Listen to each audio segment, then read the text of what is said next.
Now that Superman is available on digital, we can finally get into the movie and look at some of those background details that we may have missed while it was on the big screen. And one of those background details did give us some insight on one of the major plot points in the movie. That is exactly what we're going to be talking about on today's video while I answer some of your mailbag questions at the end.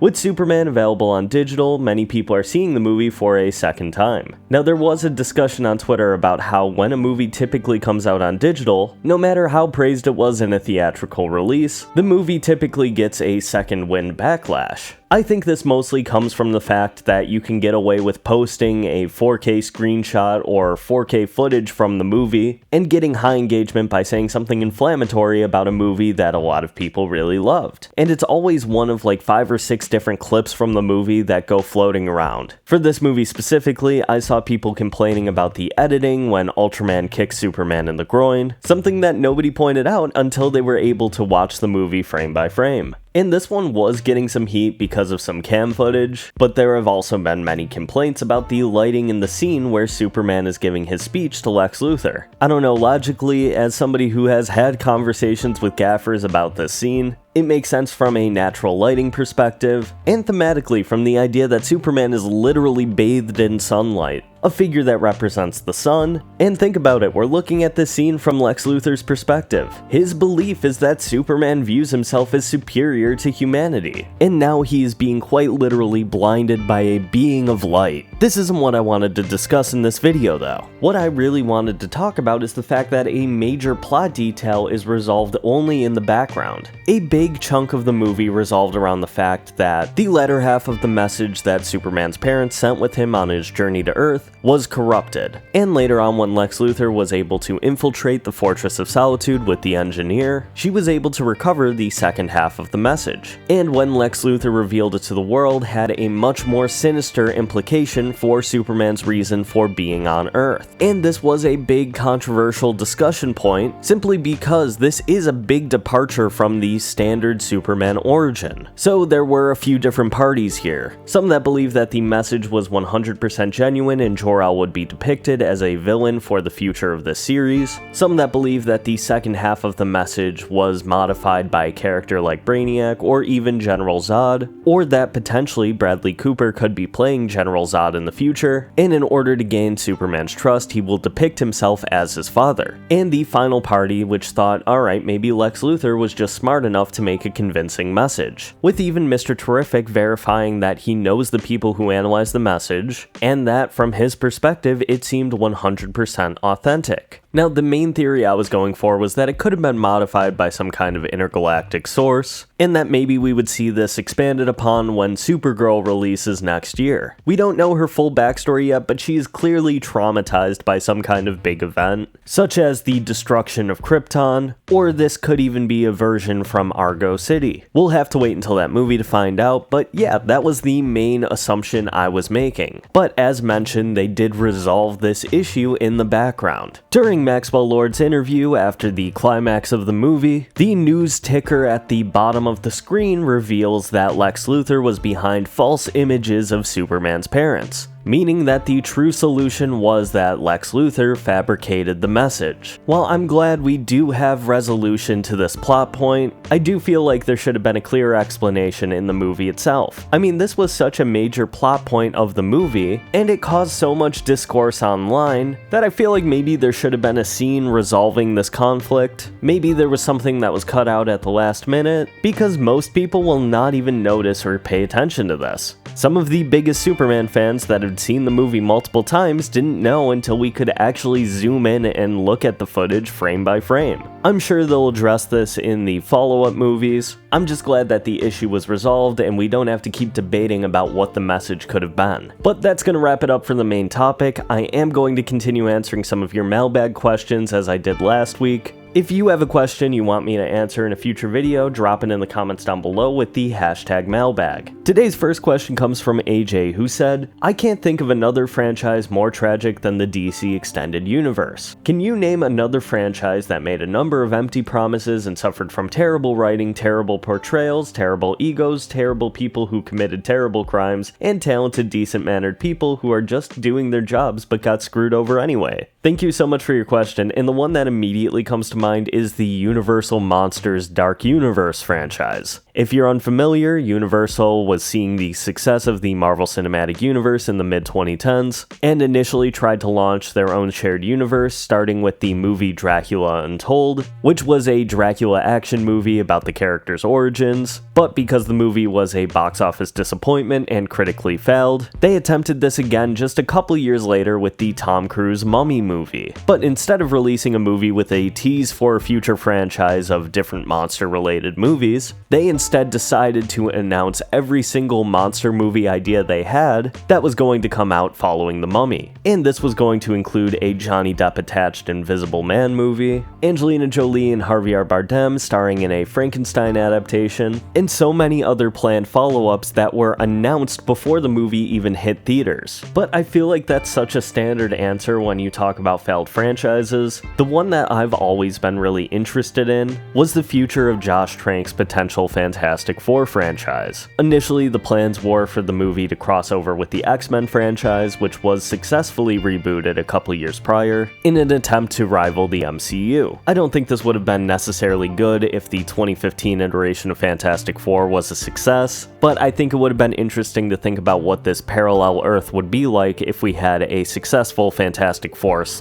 X-Men franchise rivaling the MCU. Our next question comes from AsanBro3000, who asks, do you think James Gunn can create his own DC gaming studio? And I have a very simple answer for this. No. I think James Gunn could help spearhead some ideas for future games, and this isn't meant to put down James Gunn in any way. I think he's an extremely talented individual, but his expertise is in filmmaking and movie production. Game development is an entirely different ballpark. Now, he has written for a video game before, but writing for a video game is very different than creating your own development studio. Our next question comes from Tim O'Hanlon, 2010, who asks, do I think we will see Thunderbolt / New Avengers movies in the next saga, given the fact that Thunderbolts did well critically but underperformed at the box office? I think there will be space for them in the new saga. I think one of Marvel's big priorities, and I've already talked about it before, is in reducing the budget for a lot of these movies. I think given the fact that a lot of people really did enjoy Thunderbolts, and seeing how the Avengers movies will be a larger exposure to these characters, the potential to make a follow-up movie that would outgross the original is there, especially since they're now giving them the title of the new Avengers. But we're gonna have to wait and see what Doomsday and Secret Wars does with these characters. The post-credit scene of Thunderbolts did set them up to have a large role to play in Doomsday. Our final question comes from Sharippa Dreddy. I personally think Marvel fumbled with the Young Avengers. They should have made a team-up movie after Hawkeye and Ms. Marvel. And while I don't disagree with you that the Young Avengers should have been established a little bit earlier, I don't think the general audiences especially would be interested in seeing a Young Avengers movie. I think we need to see them form in an Avengers movie in order for people to get attached to these characters,